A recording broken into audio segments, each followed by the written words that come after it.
गणनायकाय गणदैवताय गणाध्यक्षाय धीमहि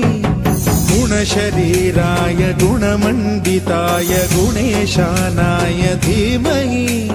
गुणातीताय गुणाधीशाय गुणप्रविष्टाय धीमहि